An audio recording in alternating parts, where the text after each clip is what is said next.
Hola queridos amigos, soy Augusto Viviano, especialista en prótesis bucal e implantología, y hoy vamos a hablar sobre las consideraciones para una correcta impresión en prótesis fija.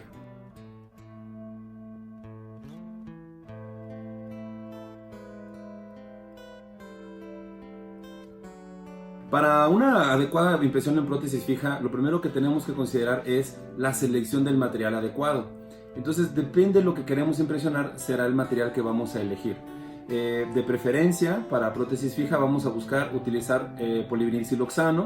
Lo más común que podemos encontrar es la consistencia pesada, la consistencia ligera, extra ligera, o lo que comúnmente le llamamos pesado, que es la masilla, ¿no? O el putty. Entonces, primero debemos elegir bien la consistencia de los materiales que vamos a utilizar. Primera recomendación: no debemos mezclar la consistencia extra ligera con un cuerpo de masilla, porque la masilla lo va a desplazar por completo.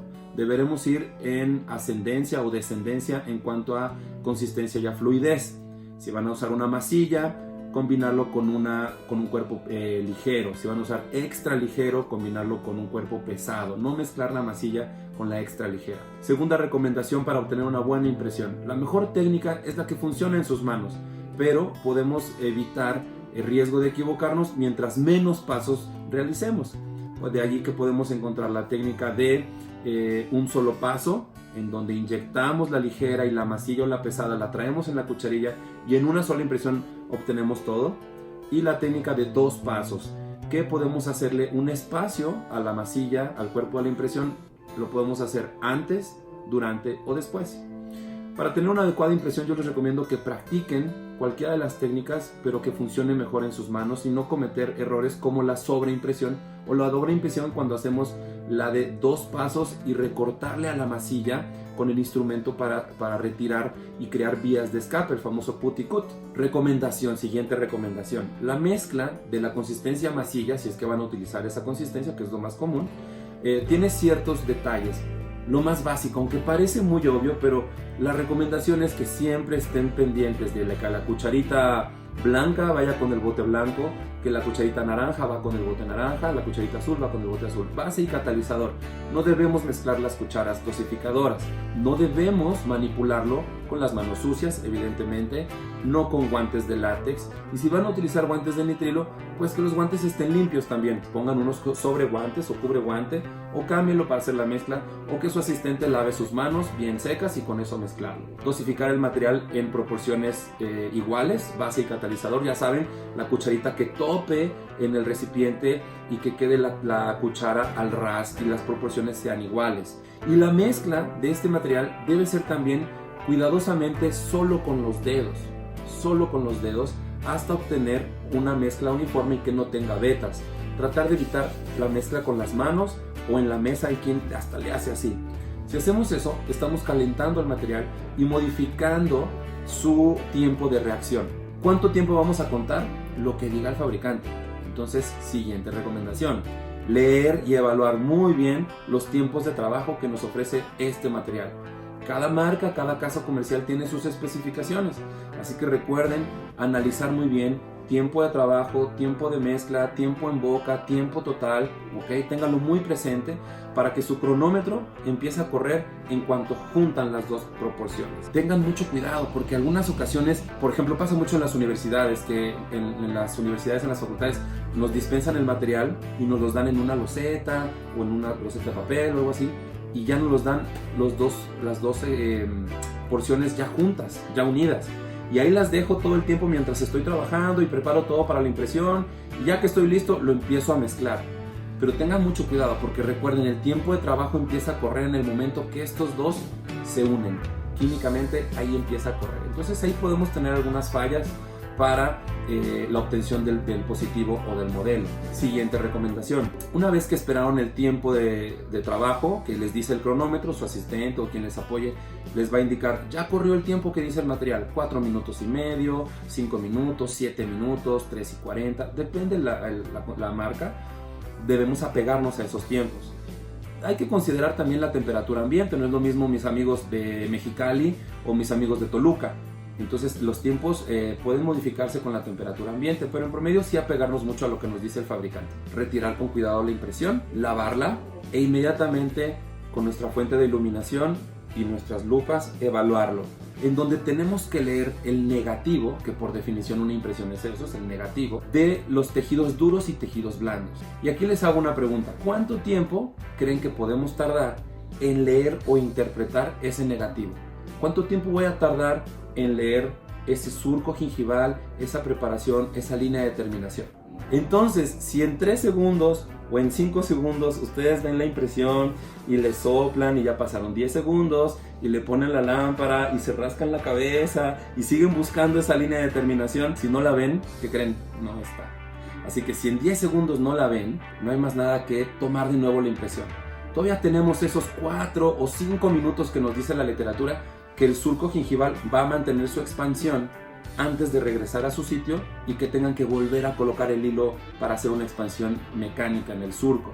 Mi recomendación, queridos, es que no usen agentes químicos para la manipulación de los tejidos. Y aquí les hago otra pregunta: ¿qué pasa cuando quitan su prótesis provisional y el tejido está rojo, la encía está roja, o peor aún, lo quitan y sale sangre? Y la pregunta es: ¿por qué pasa eso? Simplemente porque el provisional no está en una condición adecuada, no tiene un sellado adecuado o simplemente no tiene un pulido adecuado. La siguiente recomendación es: no tomen la impresión si el tejido blando está inflamado. Si lo ven rojo, si lo ven con brillo o peor aún sangrando, no tomen la impresión. Lo mejor es trabajar en el provisional. Así que hay que dedicarle todo el tiempo necesario. Parte del éxito de la impresión en prótesis fija depende de nuestra restauración temporal. Entonces hay que dedicarle el tiempo necesario en cuanto a pulido, sellado, evidentemente estética, función, y su nombre lo dice en la definición del glosario de términos prostodónticos: debe cumplir las funciones de la restauración definitiva, solo que por un tiempo limitado. Muchos colegas les gusta empapar al hilo en un agente hemostático o un agente astringente. En mi criterio, queridos, no es necesario si tenemos un adecuado manejo de tejidos blandos con el provisional. En todo caso, sí, alojarlo previamente humectado, ¿no? El hilo previamente húmedo, para que también el epitelio no se desgarre tanto cuando lo retiren. Depende mucho de qué técnica utilicen, si técnica de un hilo o doble hilo.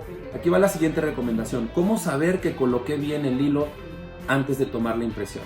Si vamos a hacer técnica de doble hilo, el hilo más delgado, llamémosle los que vienen catalogados por números, el 3 ceros, el triple cero, debe ir en el fondo del surco y no debemos verlo. No se tiene que ver el hilo en el surco, se debe ocultar por completo. Si no lo veo, es que está en el fondo y ahí está bien.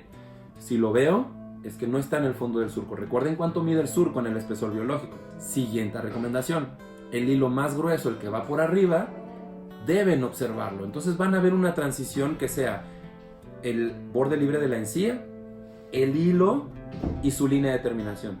Si ustedes no logran ver esa transición de 3 elementos, el hilo no está en su lugar y no está haciendo una expansión. Y recuerden que el hilo debe ser alojado sutilmente, empacándolo sutilmente en el fondo del surco.